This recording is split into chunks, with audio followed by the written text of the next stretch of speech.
This is Labasco Tio episode. I have no clue, but it's going to show up here, I think. You know, editing magic. Anyway, we are here interviewing. Hi, I'm Jacky. When I do visual arts, I go by Wait in Shy. And when I do the music, making the music or open mic, I go with the prof.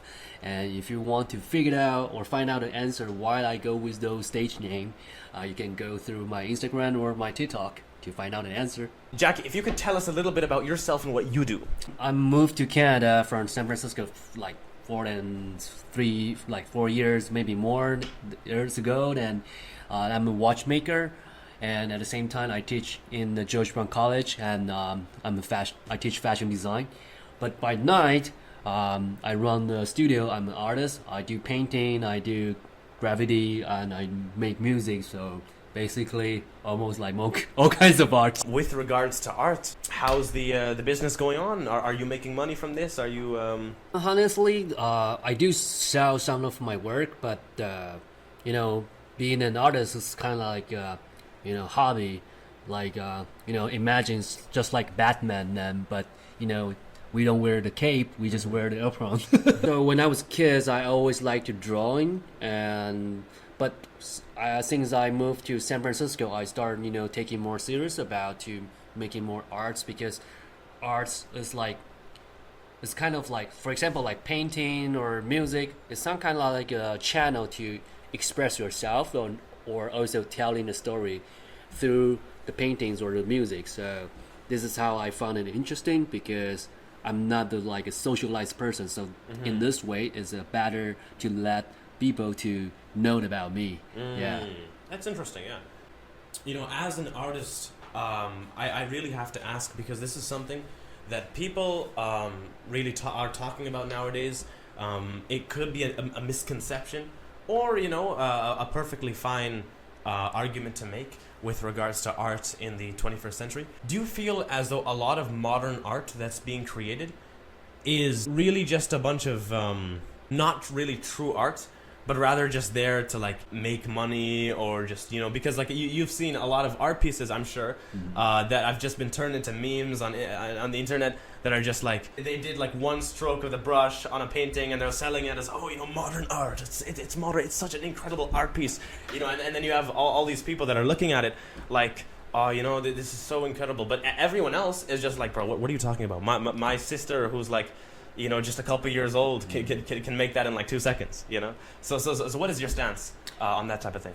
Well, for me, I do have the same questions, and whenever I meet some other artists, because I have a lot of artist friends, and when we talk about this, we even till now, we still can understand why this can be pieces. Some of the abstract, is kind of you can feel the what he or she tried to express by the colors combination, but some of the for example, just a few stroke, or just I don't know, for example, during the pandemic, we have the banana tape on the wall, for that I was I don't understand why it is, Man, that was so I remember, I don't know, it was a couple of years ago. That's old, but it actually really encapsulates exactly what I'm trying to say here.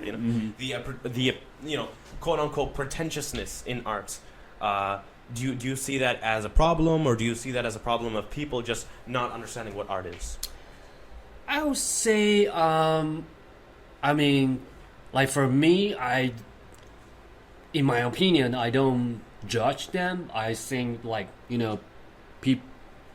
the people, we have different taste, different preference. Some people like it, some people doesn't like it, and so it doesn't mean that is not come as an art or something, because this has been in century ago.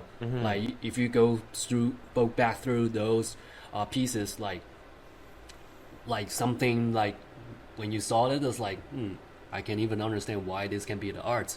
This happens for many centuries. So to me, it's I'm not surprised that we still have this that type of art. Yeah. So you mentioned a little bit that you were an art, not an artist, but I mean you also mentioned that, but I mean a fashion designer, Yeah. or at least teaching fashion design. So, surely you've done fashion design work yourself, Yeah. Before teaching. So how's that been? What have you been working on recently? I've been doing fashion design for almost, I've seen like 13 years. And before I decided to be a fashion designer, when I was kids, I was dreaming about to be an engineer like my dad, because he always creates like a lot of really cool stuff and some crazy stuff. But when I was like 13, 14, I went to the competition as a robotic competition. I represent my school, but I got failed, and that experience doesn't makes me feel good, and like, to be honest, like, before you go to the competition, you feels like, oh, you are the smartest kid, and when you go out and you find out, oh, there's more than you're humbled. And so I start thinking, okay, if I'm not going to do like choosing this path, and what else I can do in the future, and what else I can do and they can't. So I just start thinking, okay, I like to drawing, I like to design the product. Okay, maybe design is the other career path. But at that time, it's like, because I'm 90s kids, and so in 90s we don't have like smartphone, tablet. We don't know, like, people were so active to. Sorry, the competition. What type of competition was it? As a robotic competition. Yeah. Okay. Yeah. So when that time we don't have social media, so like we don't know that people were so active to those phones or tablets, etc., etc. So I start thinking, okay, what is the thing that we need every day, and we cannot live without it.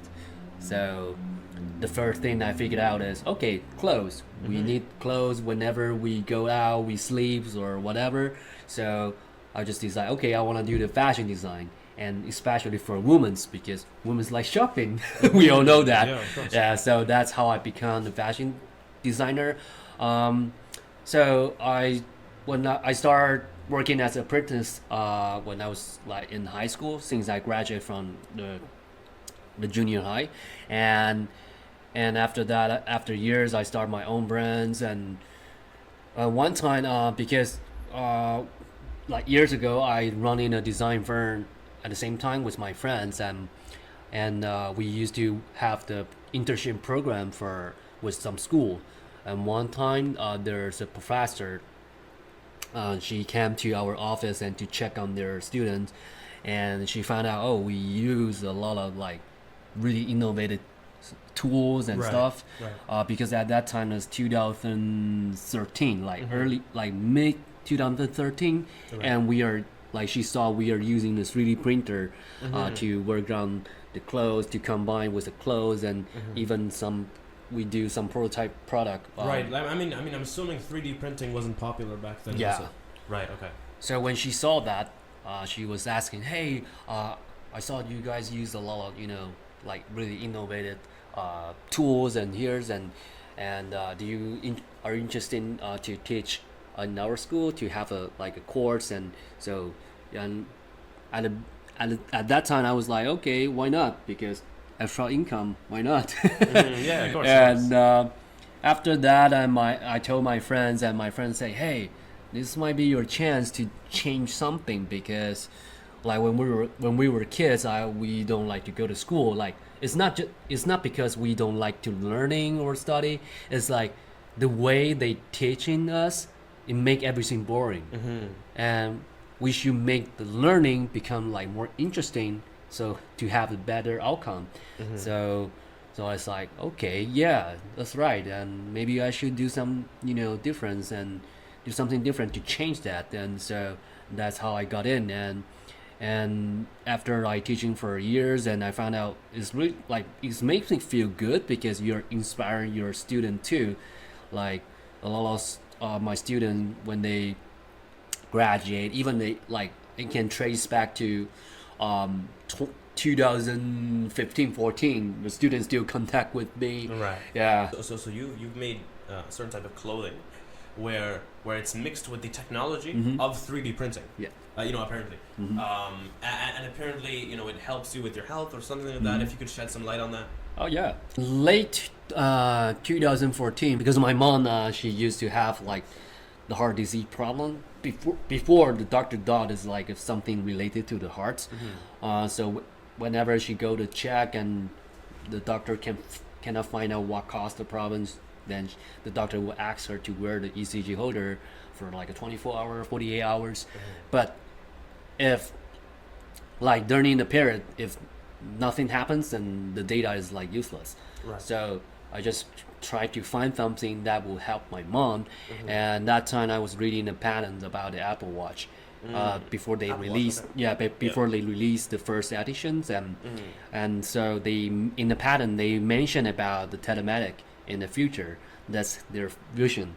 So I start, okay, maybe we should have something like that. We can wear it every day to marketing every day. But I found out those like smartwatch, they use the PPG sensor, which is optical sensor.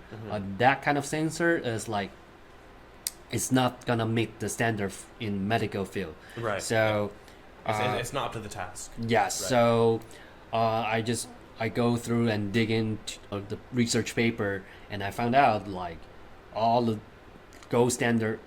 The only gold standard is the ECG holder. That's the only thing that we agreed on it. So I just start thinking, okay, ECG sensor that you have to have the doctor or nurse to help you to wear it, place on the right leads. And even there's another issue is some patient, they have like sensitive skin, they cannot wear that long. So that's give me the ideas that, okay, how I gonna fix this problem?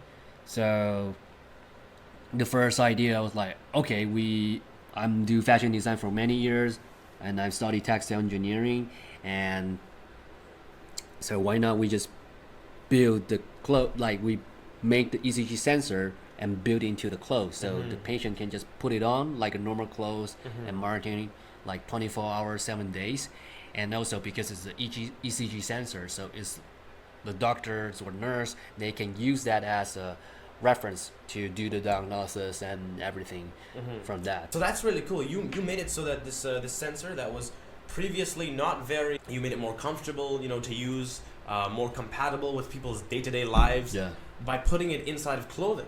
And what do you think the long-term effect of doing things like this is? I would say that because for that, I think gonna save a lot of people, because I know there are so many people who has the heart disease problem, like arrhythmia, also like, or some people have the sleep problem.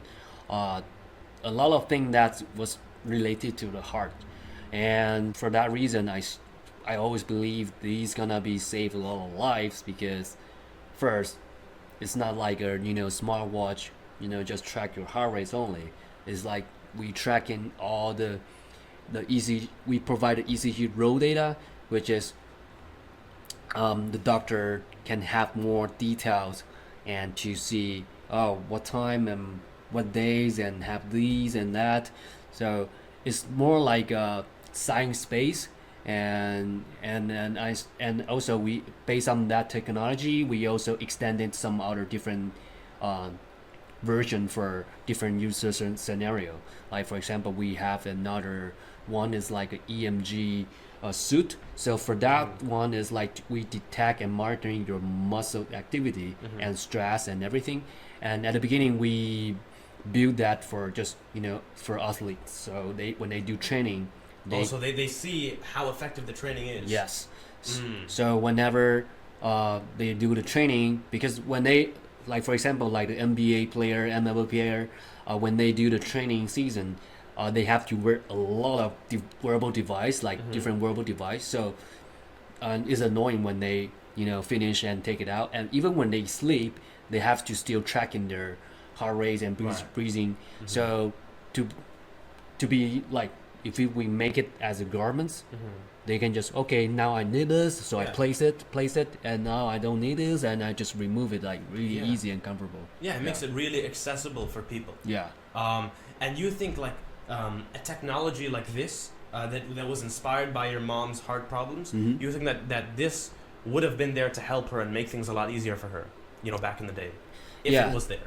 I do let her to try because like at the beginning I just by myself and build all the prototype, and but the good thing is after years and the doctor just found out, oh, it's not related to the heart, it's something else, the neural system to cause that problem. So which is a good news for me and for my mom too, and for my product, because during the pandemic, like we be impacted a lot because a lot of our client they have the financial issue, and even one of our biggest client they bankrupt during the pandemic. So it's really sad, and also like we are not the only one who making this type of product. In years ago, I know there's at least like 6 or 7 or maybe more. They are working on the same thing, but most of them are more focused on consumer market. But for consumer market, first, if you are gonna provide something like really new, and majority of the people they won't accept this kind of stuff because there's too new, they don't understand what it is, and they They're a don't. little hesitant. Yeah, and also some people will judge it like, okay, what is different between the Apple Watch Yeah, or Fitbit? Yeah. Like, but when you're gonna explain, oh, the ECG, PVG sensor, what's the difference? And they cannot process it. Yeah. So at the beginning, I keep focused on the medical use. But the one thing, the problem is like the medical use, you have to have the FDA, CE, or even a health Like a license. certificate. And for that process, it takes about like 2-3 years. And before you get the license, the certificate, you cannot sell it. Right. So when I went to a seminar and met one of our client, and they are do the sports science analyze for those NBA player and LNB player. So he suggests, okay, because we are also looking for something like a medical grade sensor, but there's nothing like this in the market. Yeah. So they suggest us, Because okay, it's all consumer grade right now. yeah. Yeah. So they suggest us we can use the same product, but make another version is for like a sport industry. So that's how we start joining them in this market, and when we found out, okay, this is better for us because we don't have to get the certificate to start selling our product. And so, but the sad thing is like after 2 years and the pandemic happens and everything has got impact, and so and after my biggest client got bankrupt, I was like, okay, we're gonna pending the project, and because doesn't make sense to keep burning the money, and also it's like too much risk in this time. So even now you can see the market the economy is not well as before. So I hope like maybe next year everything getting better, then they're gonna resume it after that. Right. Yeah. So that's really cool. Like so like people who use your product, right? They would be able to like assist doctors with knowing what conditions that they might have in the future, beforehand, so it can save them earlier. Yeah. You know what I'm trying to say? Like this is really cool, right? Where the consumer is like, it's chill, like it's a piece of clothing. They don't really need to care. It's very accessible, and they're just wearing it. And then their doctor just has a lot more information that they can take from because of your product that can really show what's going on with the patient's body. Yeah, that's just really cool. Yeah, if well, I don't know, like the pandemic impact us a lot, like financially or even the development process and everything, the plan. But also the good thing is like people are taking more serious about their health, and at the same time, because the pandemic, we working with a clinic like years ago, like we've been working for a long time, and during the pandemic, and the doctor she just sent me the emails that this is the data collect from the patient who has the COVID-19, and she said, is that possible that we can use the device to to detect it like before, right. when they Before it becomes a big issue. yeah. So and end up we do have some solution for them based on the data we collect. But the sad thing is like because like the pandemic is unpredictable, like the variants and everything, and so the sad thing is like we don't have enough fund to keep the project going. So Right. so we just told that we should like pending this project maybe Just resume it later on. Yeah. Yeah. Let's talk a little bit about your not necessarily watch collecting. Surely that's something on the side, a little bit of a personal thing, but rather watchmaking hobby. Is this a hobby, or are you actually turning it into a business right now? So before I moved to Canada, it was just a hobbies, and Okay. because I always like, really like the craftsmanship in all the mechanical, how they works and the designs, and I really like some tiny detail stuff. When I moved to Canada, and because the pandemic, and I need to find a job here because my startup doesn't work well during the pandemic, and I got lucky. I met a guy. He just owned a workshop, and he's looking for a watchmaker. And I remember that day I just walked in and passed my resume, and I told him, no, I know I'm not graduate from the watchmaking school. I'm not licensed watchmaker, and but I do work on those like antique before, like try to learn and study how it works, and also when I was talking to him, I also mentioned about the name of the parts. So he got surprised because I'm not from the watchmaking school, and how He's like, how you know? yeah. So this is how I got into the job, and I pretty like it, and because even I do know some basic knowledge about the watchmaking, but also he's willing to teach me more, and also like when I remember I started a job like just after a few months, and one day because when I got there, when I'm on board, then he gave me a box of watches. He just told me that, oh, these are for you to practice, and you can try to this and that.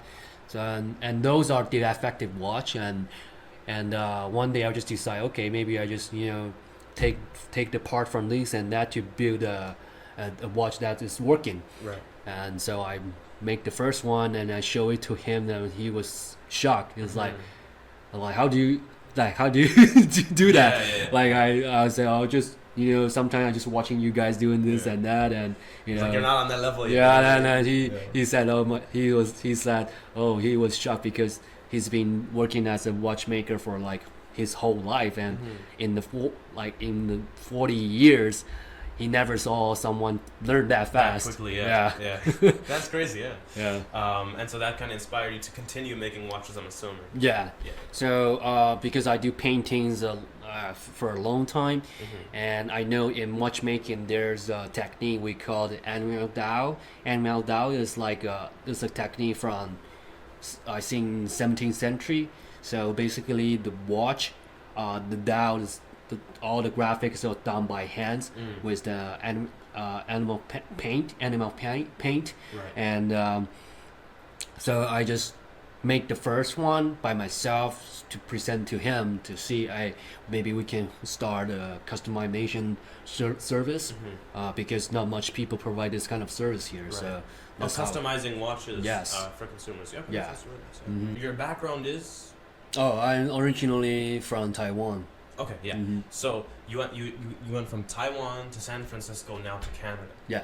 Right. So what made you like originally want to leave Taiwan and go to San Francisco? So my dad, when he was 26, 27 years old, and he was used to working in the San Francisco, but he moved back to Taiwan because for his family. Right. And but even he moved back to Taiwan, but he still need to go there for like almost every month, and sometimes whenever he go like stay for like 2 months or even like sometimes a little long, and whenever he came back, like he will share experience there, the cultures and everything, like the music and then movie, TV shows. And so whenever he came back, we will like watching those sci-fi movie or the TV shows. And Like? yeah, I really like sci-fi movie than TV show because that is because all the creativity is from there.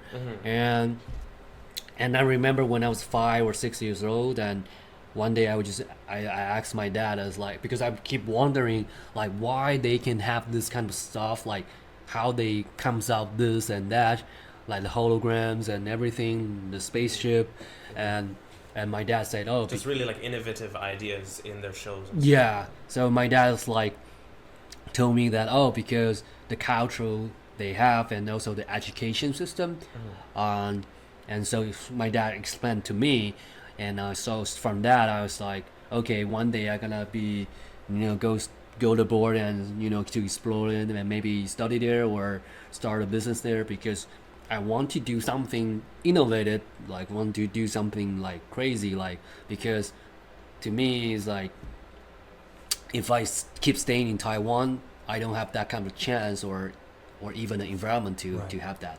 This is a long story and kind of like a sad story. Yeah, it is. Yeah. I moved. Let's do this. Yeah. Yeah, I moved here because of my ex and because we met. She used to work in there in California, and we met because we have a common friend. We was going to start a project, but end up we become a best friend and in a relationship and so that's why I'm here. But even it doesn't end well, like, but I don't know. I find it like this place is like it's better for me to somehow because when I moved here, before I moved here in San Francisco, like, okay, you can see a lot of theater, a lot of art gallery, museum, like really artistic city, and but after I moved here, I found out, wow, Toronto is like another level. Like we in here, you got more theater, like even more festival than San Francisco, and so I was like, okay, here are more artistic than the city I used to live, Right. and so, and I do painting, I do graffiti whenever San Francisco as well, but people there, like people will appreciate your work, but not like here. So here, when I do the mural here, like people passing by, they will stop and talk to me and express their feeling about my works, or even because of my work, they start talking about their their past, and I like to talking to people because we have so many people from different background, different culture, then also different experience, and that can be an inspiration for my next project. Yeah, so you feel like, what do you feel are the cultural differences between San Francisco and Toronto? Like, what do you feel are the pros and cons of each? So I would say here, okay, so let's say San Francisco, because I agree. I think a lot of people will agree. United States got more opportunity there. Sorry, more what? More opportunity. Opportunity. Okay. And which is, I agree with that, but also it depends what kind of industry. And I think here we also have a lot of opportunity too, but probably now because the pandemic, we just been through the pandemic, so people don't feel that way. And but for me, I pretty like here because here I feels like people are more humble and like, and also way well manner. I mean, San Francisco, they do have a lot of people. They're nice and friendly, but compared to here, it's like way more than I experienced in right. San Like you feel like it's like night and day. Yeah, because one thing is, I think one of the main reason is the education system, because in United States you can see there's a reports about like in the nationwide, there like less than 50% of the people there has the higher education. Higher education. Okay. And Wow. here is like more than like around like a 65 or close to Right, 70% Yeah, of it's the a decent jump. yeah. So for that reason, you can feel a lot of difference between Right. states and Canada. On an emotional and cultural level, you feel like people are less self-centered over here. They're more self-centered over there. You know, they mind their business a lot more over there. Yes. Um, Yeah. and like, what do you think causes that culture in San Francisco? I mean, like because United States is a capitalism country, Yeah. and here we are more like like focus on the humans and the, like people you can tell the people here. Yeah, first you just mentioned they are more focused on their self and but which is I would say both have pros and cons, and because the economy, you can see that United States are still the leading Yeah. of yeah course. in the whole world. And but but I don't know, like for me, like I'm not like we gonna leave this world one day, then and it's not what how much you earn in your life. It's more like how much you experience in your life. But in States, yes, you can experience a lot of things, but here I was feels like more like a work-life balance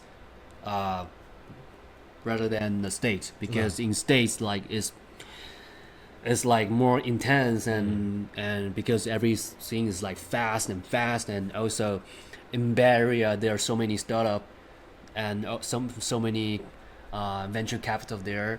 Everybody's like chasing the money.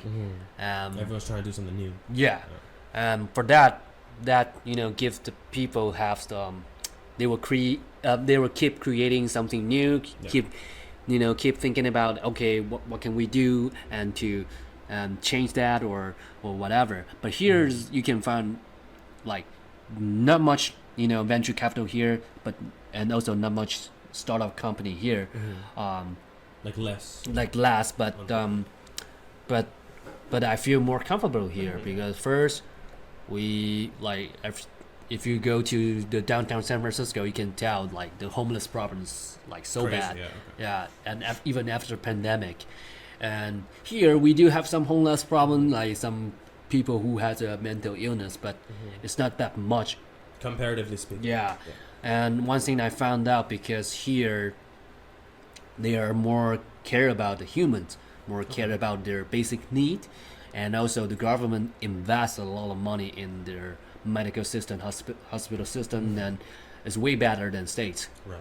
And because of that, I think this is like way better than like because in States, when the federal government cut down the budget, to all the states, and California, because they own so much debt from the federal government. And in California, when they cut the budget, and the first thing they do is cut the medical expense. Wow. Okay. I was like, why? This doesn't make sense. Like, So the first thing that you cut is the medical expense. yeah. Why So and that end up so many shelter hospital, they just shut down because they don't have enough resource to support them, and those patients, they just they don't have any place to go. Yeah, not to mention if you really wanted a place, you'd have to pay the big bucks. Yeah. A lot of money. And also some people who have the mental illness, like a lot of their relative or family member, they don't even want to take care of them, or some of them doesn't have that kind of time and to do that, and so that those people just end up on the street and become the problem in the city, and which is really sad. Yeah. If you could just tell us a little bit about your life in Taiwan. I believe you were telling me before that you were in the military or something like that. Yeah. And yes, so let's talk about it. Yeah. So in Taiwan, whenever we got age 18, we have to serve in the military. In my time is we have to serve at least a year. And so for me, I went there, and I started my military, I think in late 2014, and I spent like a year and 1 month, or a year and a month there. But in the military, you have to do the basic training for how to use the gun, how to maintain your guns, and or whatever. Like it's like they teaching you how to kill people and also how to protect yourself. And but like for me, like killing people is not my stuff. So Right. and when I found out, after we have like I think 2 months or 3 months of training, we can decide what unit we are going to serve. So I saw they have you can choose the fire departments to serve as a EMT, emergency technician. So I was like, okay, I want to do that because it's a really useful skill. Like you can use for your whole life. You can Saving save, lives, saving people, saving the people, nearby, then, or even your families or whatever. But when I choose to be serving the fire department, then we have to do another training and have the exam to get the license to about to start in the unit. So when in the training, we learn a lot of things, how to like CPR, from the basic like CPR, to injections, and to like even how to deliver babies, and wow, okay, yeah. and there's a lot. And so and I remember in 2015 I go on the mission. So the mission 2015. Yeah, 2015, and that time was a plane crash. The plane just crashed into the river, and maybe half of the people on plane is all died, and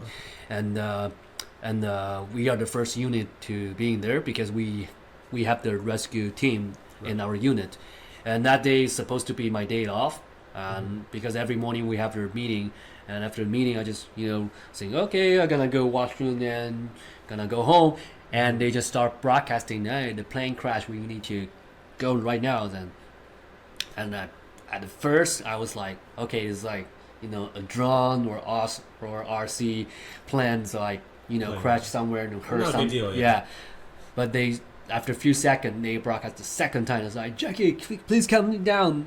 We have to use the boat now, because I'm the person who in charge the boat. Right. I was like, fuck, this is real. Like this Yeah, is like something real.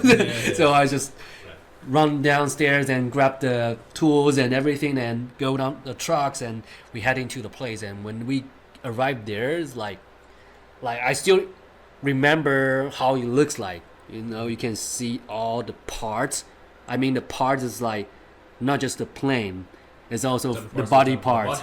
Yeah, and like when you saw that, it was like really sad, because I remember when we tried to move the body, and you can tell their family, and it's really sad. They were just going on the trip, and this happens, and They come back, their life is gone. Right? yeah, it's like you don't even know it's gonna happen. Like just because the airplane just started at the beginning, and it happens like immediately, and that also give me the thought that no matter who you are, no matter you're rich or poor, you're famous or nobody, when that day comes, and we are all the same. Like you cannot bring anything with you, and I start thinking, okay, I don't want to, if that day comes, I don't want to be like that, like just for nothing. I want to have something, like if I can not take anything, then at least I can leave something that people gonna remember me And appreciate. Yes. So, and also I want to do something that will help people or inspire people. So that's how I start thinking, okay, I want to do something. I want to do something that people gonna remember. Oh, there's a guy who used to leave this world and do this and that. So that become the motivation to me to working on the arts, or even my startup and paintings, and and also the teaching, because teaching you're inspired people, you're helping the new generation too. Right. Just a bit of a question. From one of the fans actually. He had a question for you as an artist. So, a lot of people discredit AI art. Right? They're like, oh, AI art is it's not. There's no meaning to it. There's no whatever. But then when we talk about art that you mentioned like a banana struck to a wall and stuff like that. But then you can argue that there's some soul to a piece of art even if it's really simple. But then AI can churn out really crazy paintings and just incredible quote unquote landscapes like within seconds. You know what I'm trying to say? So like think about it like this. Let's say you were sold an AI painting, right? Same price as a painting that was very simple, not very creative, quote unquote, just a random little painting, whatever. It doesn't look very spectacular, but it's done by an actual artist, right? And now compare that to a painting that's been done by AI, and it's just really like it's one of those crazy landscape arts and just pleasing to to look at to the eye. Which one would you choose if they were the same price? As an artist. Well, even as a person, I would still go with those done by the real artists because they spend the time. When we do the arts, we will, like, for example, we will have a meaning or story behind, and so based on that we will start thinking about, okay, what kind of color combination will be better. And so when the people see the painting and will realize immediately what is the artist try to express. But for AI generated arts, first, I don't mind that. I don't hate that. But the thing is, okay, you just put some words and the computer generated by itself, and to be honest, just a few seconds.